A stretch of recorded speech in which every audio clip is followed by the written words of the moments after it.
খুবই ইন্টারেস্টিং একটা ঘটনা, আন্তর্জাতিক ঘটনা, যার সাথে বাংলাদেশের একটা মিল আছে। সেটা হচ্ছে যে সিরিয়ার বর্তমান প্রেসিডেন্ট, অভ্যুত্থানের নেতা, তিনি গেছেন রাশিয়া সফরে। সেখানে ভ্লাদিমির পুতিনের সঙ্গে বৈঠক করবেন। সেই বৈঠকে বাশার আল আসাদ, ক্ষমতাচ্যুত প্রেসিডেন্ট, যিনি এখন রাশিয়ায় রাজনৈতিক আশ্রয় নিয়ে আছেন, তাকে ফেরত চাইবে বিচারের জন্য। ঠিক বাংলাদেশের দেখেন, ডক্টর মোহাম্মদ ইউনূস ব্যাংককে এক সম্মেলনে যে মোদিকে বলেছেন, তিনি অবশ্য ফেরত চাওয়ার অতটা সাহস রাখেননি। তিনি বলেছেন, আপনারা যদি শেখ হাসিনাকে রাখতে চান রাখুন, কিন্তু তারকে কথা বলতে না করুন, তিনি যেন বাংলাদেশ নিয়ে কোনো কথা না বলেন। মোদি উত্তরে বলেছে যে সামাজিক যোগাযোগ মাধ্যম নিয়ন্ত্রণ করার ক্ষমতা নেই। তার নাকচ করে দিছে, কথাও যে বলা বন্ধ রাখবে সেটাও নাকচ করে দিছে, আর ফেরত চাওয়া তো দূরের কথা।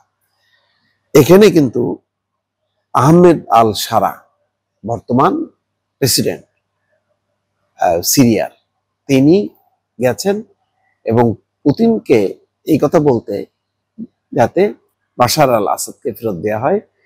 এখানে বলা হচ্ছে সিরিয়ার অন্তর্বর্তীকালীন প্রেসিডেন্ট আহমেদ আল সারা বুধবার প্রথমবার রাশিয়া সফর করেছেন। সেখানে তিনি মস্কোকে দামেস্কের প্রাক্তন নেতা বাশার আল আসাদকে হস্তান্তরের জন্য অনুরোধ করবেন। রুশ বার্তা সংস্থা তাস জানিয়েছে, গণমাধ্যমে কথা বলার অনুমতি না থাকায় নাম প্রকাশ না করার শর্তে একজন সরকারি কর্মকর্তা এএফপিকে এই তথ্য জানান। বাশার আল আসাদ দীর্ঘদিন ধরে রাশিয়ার শাসক ছিলেন এবং গত ডিসেম্বরে এক বিদ্রোহে ক্ষমতাচ্যুত হয়ে মস্কোতে আশ্রয় নেন।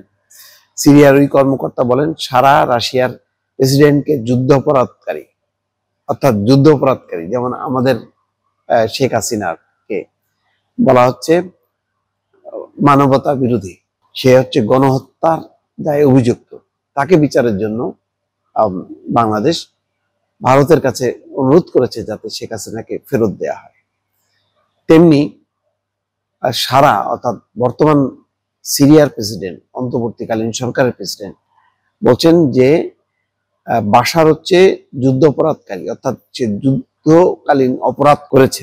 রাশিয়ায় বসবাসকারী সকল ব্যক্তিকে, বিশেষ করে বাশার আসাদকে, তাদের কাছে হস্তান্তরের জন্য অনুরোধ করবেন।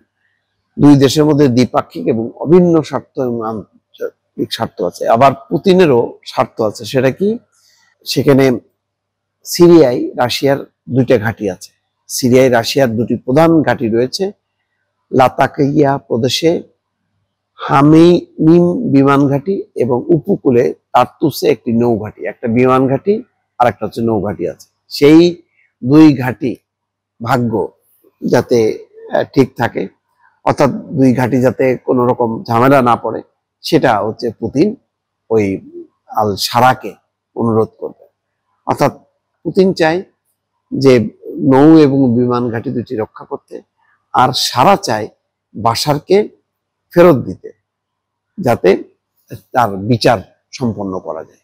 বাংলাদেশেও যেমন শেখ হাসিনার বিচার চলছে, কিন্তু যার বিচার চলছে তিনি দিল্লিতে আছেন। এই কারণে বাংলাদেশ যেমন চাই ভারতের কাছে তাকে ফেরত দেওয়া হোক, তেমনি সারা স্বয়ং মস্কোতে উপস্থিত হয়ে পুতিনকে বলবেন যে বাশারকে ফেরত দাও, তার বিচার আমরা করব। দর্শক দেখেন, এই জন্যই বলছিলাম যে একটি আন্তর্জাতিক ঘটনা, তার সাথে আবার মিলও আছে বাংলাদেশের ঘটনা প্রবাহের সাথে।